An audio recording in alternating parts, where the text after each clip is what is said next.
Assalamualaikum warahmatullahi wabarakatuh. Selamat hari Kamis anak-anak. Ketemu lagi dengan pembelajaran matematika ya. Hari ini kita belajar tentang fungsi kuadrat. Jadi Bu Mila minta tolong materi itu kalian baca, kalian catat. Kalau tidak paham boleh tanya atau dibuka buku paketnya supaya lebih mantap. Jadi Bu Mila memberikan latihan itu pasti saya berikan materinya terlebih dahulu. Oke? Kita langsung ke fungsi kuadrat. Fungsi kuadrat nanti kita fokus ke menggambar grafik ya anak-anak. Untuk fungsi kuadrat, nah fungsi huruf pertamanya apa? F kan. Nah lambangnya itu adalah fx. Nah untuk selanjutnya fx cukup diganti dengan z. Y sama dengan ax kuadrat plus bx plus c.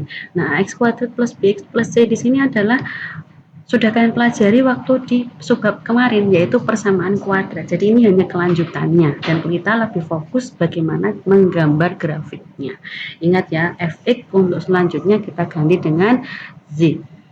Oke, kita langsung ke cara menggambar grafik fungsi kuadrat. Yang pertama, menentukan titik potong sumbu X. Nah, menentukan titik potong sumbu X.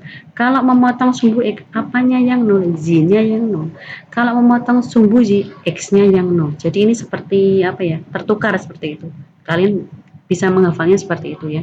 Jadi kalau memotong sumbu X, Z-nya yang 0. Memotong sumbu Z, X-nya yang 0. Nah, nanti kalian garis merah di sana ya. Langkah ketiga adalah menentukan koordinat titik balik maksimum atau minimum dari fungsi kuadrat Z sama dengan AX kuadrat plus BX plus C. Jadi titik balik suatu fungsi kuadrat bisa max, bisa min. Namanya juga koordinat ya nak. Koordinat berarti terdiri dari dua titik X dan Z. Untuk XP atau rumusnya XP itu min B per 2A, JP B kuadrat min 4A, C per min 4A. Di mana A, B, dan C-nya berasal dari fungsi kuadrat rumusnya. Nah karena di video tidak mungkin Bu Mila terangkan terlalu panjang, maka ini Bu Mila langsung berikan ilustrasinya ya anak-anak. Kalau di sini dimisalkan A adalah angka di depan X kuadrat, nilainya positif, maka kurvanya nanti akan membuka ke atas. Membuka ke atas berarti dia kurvanya adalah senyum. Nih, lihat kurvanya Bu Kamila ya. Nah, kalau kurva senyum berarti kalian amati titik baliknya ada di bawah. Nah, titik baliknya di bawah maka titik baliknya adalah minimum. Nah, sedangkan jika A-nya itu negatif, maka membuka ke bawah, kurvanya dia sedih, maka titik baliknya adalah maksimum ya. Ingat-ingat ya anak-anak, jika A-nya positif, jadi hal-hal yang positif akan menghasilkan kurva senyum, jadi senyum, senang. Nah, tapi hal-hal yang negatif akan menghasilkan sesuatu yang sedih ya. Oke, jadi kalau kurva yang sedih, titik baliknya karena di atas maka maksimum. Kalau kurva sedih, maka titik baliknya dia di bawah maka minimum. Hal yang positif menghasilkan sesuatu yang senyum, yang bahagia. Hal-hal yang negatif menghasilkan sesuatu yang sedih. Ingat gitu ya. Oke.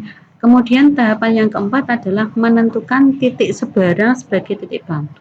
Nah, yang keempat itu sunnah anak-anak, tapi lebih baik dilaksanakan. Oke, kita contohkan soal pertama. Z sama dengan X kuadrat min 6X plus 5. Langkah pertama, titik potong sumbu X. Nah, titik potong sumbu X, apanya yang 0? Z sama dengan 0. Oke, Y sama dengan 0 dari fungsi kuadrat X kuadrat min 6X plus 5. Nah, langkah yang kemarin kita apakan? Kita faktorkan. Nah, kita buka materi yang kemarin. Jika dikali sama dengan 5, jika dijumlah sama dengan min 6. Nah, berarti X min 5, X min 1. Nah, X min 5 sama dengan 0, X min 1 sama dengan 0. Berarti X sama dengan 5, X sama dengan 1. Maka koordinat titik potong sumbu X-nya 5,0 dan 1,0.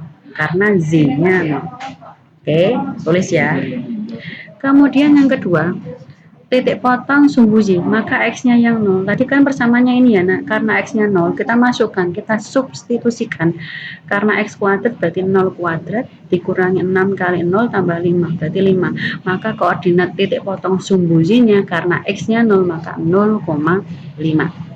Tahapan yang ketiga, Nah, sekarang kita amati koordinat titik puncak. Y sama dengan X kuadrat min 6X tambah 5. A-nya, karena nggak ada angkanya, berarti A-nya 1, B-nya min 6, C-nya 5. A-nya bernilai positif, maka hal-hal yang positif akan menghasilkan grafik yang bagaimana, anak-anak? Grafik yang senyum.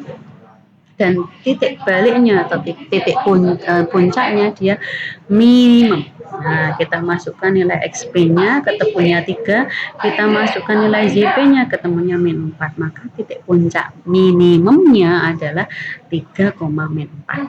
Nah, selanjutnya kita buat titik bantu, tahapan yang keempat. Tadi persamaannya atau fungsi kuadratnya adalah Y sama dengan X kuadrat min 6X plus 5. Kita masukkan X-nya min 1 dan X2. Bu, apakah boleh X-nya yang lain? Boleh. Karena di sini kita disuruh memilih bebas, pilihlah yang mudah karena supaya membantu kamu. Nah, namanya juga titik bantu. Bu, saya pilih 100 boleh? Boleh. Membantu kamu enggak? Kalau menyulitkan ya jangan, pilih yang sederhana. Nah, kita masukkan X kuadrat min 6X plus 5. X-nya min 1 berarti min 1 kuadrat min 6 kali 1 min 1 plus 6 tambah 5, ketemunya 12. Nah, yang ini pun serupa ya, nanti dimasukkan, maka koordinatnya ketemu min 1,12, ini harusnya 12 ya, dan di sini ketemunya 2,3 dengan langkah yang sama dengan di sini. Ya, sekarang bagaimana grafiknya? Kalau tadi di analisis kita karena A-nya positif maka akan menghasilkan kurva yang senyum, ya kan? Kita gambar, jangan lupa di kertas peta-peta ya. Taram, inilah hasil grafiknya. Nah, kita masukkan tadi memotong sumbu X yaitu 1,0 dan 5,0. Di sini koordinatnya. Memotong sumbu Y 0,5, X-nya 0, Z-nya 5, maka titik pertemuannya di sini. Kemudian titik baliknya, nah karena dia di bawah maka titik baliknya adalah minimum. Nah 3, min 4, X-nya 3, Z-nya min 4, maka perpotongannya di sini. Dan tadi Bu Mila ambil titik bantunya adalah min 1 dengan Z-nya 12, maka perpotongannya juga di sini. Kemudian yang kedua titik bantunya adalah X-nya 2 dan Z-nya min 3, maka perpotongannya di sini. Nah, kurva karena titik-titiknya sudah ketemu, kita hubungkan titik-titik tadi sehingga terbentuk kurva yang cantik. Nah, ingat ya anak-anak, menghubungkan titik-titik ini dilarang, keras menggunakan penggaris. Lalu menggunakan apa Ibu? Ya langsung dihubungkan aja secara pelan-pelan, nanti akan membentuk kurva yang mulus ya, kurva yang cantik ya. Gitu, seperti itu. Ingat ya anak, kalian tulis, jadi ingat tugas yang Bu Mila berikan itu pasti sebelumnya sudah saya berikan materi sebelumnya ya. Kalian tulis supaya paham, apabila kurang paham bisa dibuka buku paketnya atau ditanyakan secara pribadi. Terima kasih. Wassalamualaikum warahmatullahi wabarakatuh.